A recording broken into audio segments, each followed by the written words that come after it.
Hey y'all, this is Jess. Welcome back to Sunflower Dairy. So today I'm going to be soaking some anemone corms and getting those ready to plant. I'm also going to be planting some other cool weather flower seeds and then a couple other things that I want to get started for the garden. But it is a lot warmer today. It's probably mid 40s, almost 50s, and there's starting to be signs of spring. So I want to show you that. Check out all these. These are poppies. I am super excited for these. You know what these are? These are daffodils. You all remember when we planted all those daffodils in the fall? I have to show you all what I found this morning. Can you all guess what this is? Let me know if you know what this is. Alright, this is very first goose egg of the year. So last year I had some goslings. Well, this is their very first egg. So I am so excited for goose egg laying season. Look at these little green sprouts. You know what that is? That is spinach starting to sprout. Do you all remember when we planted that last fall/winter? Well, that is sprouting. Oh, look at that. That is a tulip.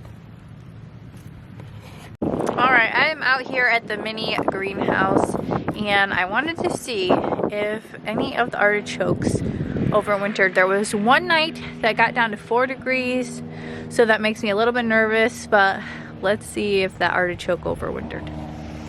Alright, I'm in here at the artichoke. So that one over there doesn't look too promising, but look, there's still some green on this one. So I think we made it through the winter. That's exciting. I can't wait to get some artichokes off of this. Alright, so out here by the mini hoop house. So the mini hoop house is made out of cattle panels. Now this is a small version of our big hoop house, but I want people to see, you know, you can grow in a big hoop house, you can grow in a mini hoop house, but I'm going to go a little bit further because I want to show people, even if you don't have space for a big greenhouse or even a cattle panel hoop house, that you can make little low tunnels over garden beds. So I'm going to be putting landscape fabric around that and doing some things about that, so keep your eyes open for that. Alright, all, I figured we would come out and say hi to the goats. Alright, this whitish goat here, take your vote. Does she look pregnant to you? I think we might have baby goats pretty soon, but well, let me know. Do you think she looks pregnant? I kind of think she looks a little bulgy, but let me know what you think. Alright, all, let's go start some anemone corms and some seeds. Let's get to it. Alright, all, we are inside to start some anemone corms. Alright, these are our anemone corms. If you look at them, they kind of look like little acorns.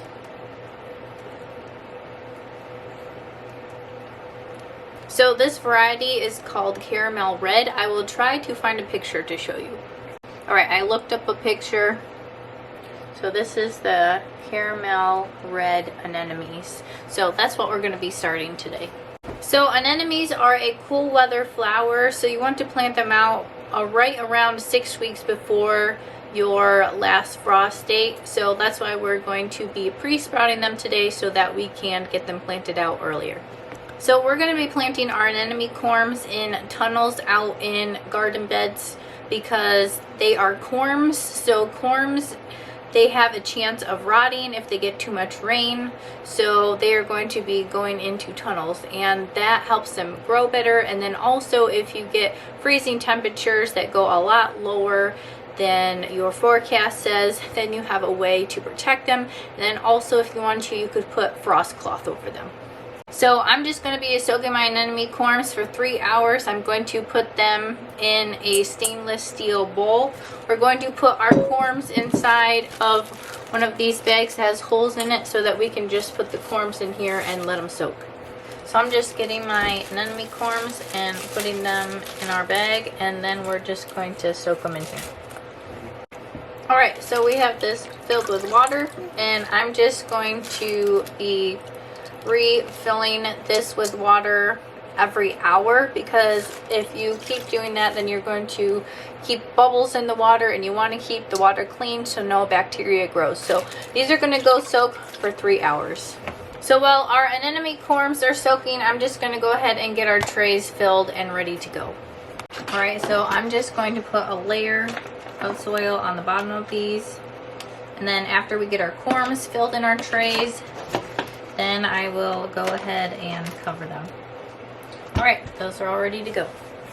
Alright, while we're waiting for our corms to soak, I have this cool weather flower. This is a pansy. It's called King. And then I also have echinacea. This is a perennial.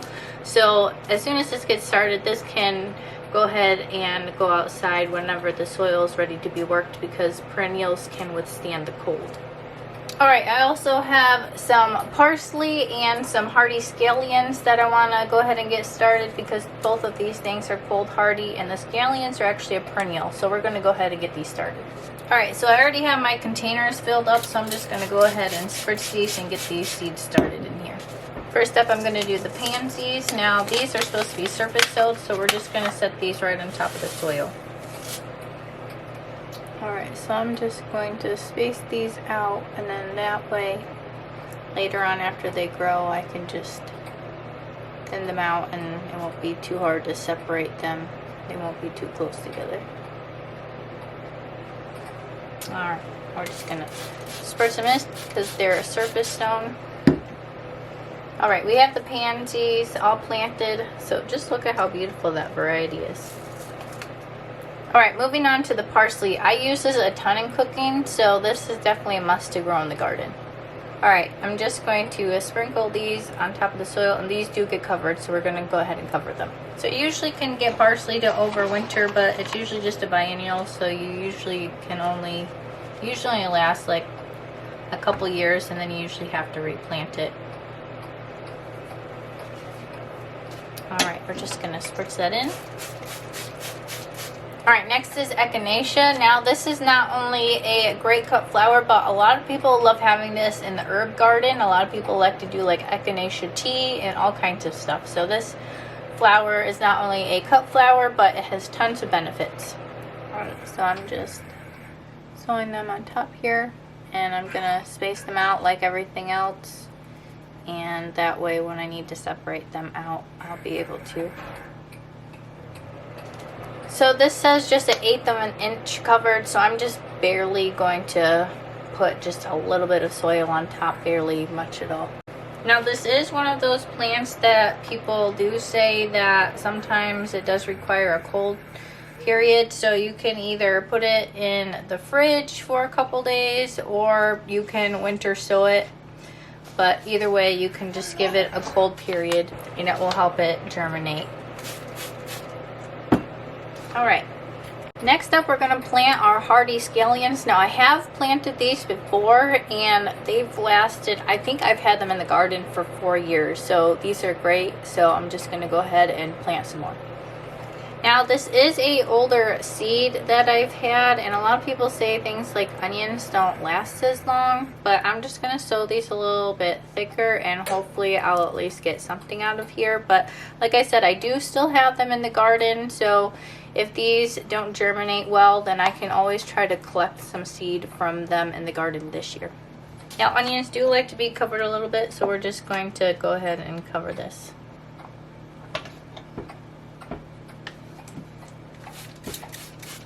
And these are called a hardy scallion, which means that they're more like kind of like a green onion.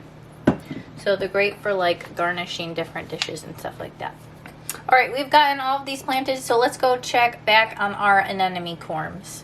Alright, our anemone corms have been soaking for 3 hours, so now it's time to put them in our trays. Alright, so I have one of our little trays here, and here's our corms, so let's get these started. Alright, so here are corms that have been soaked. So when you're planting your corms, you want them pointy side down. So see how that has a point on it? The point is going to go down.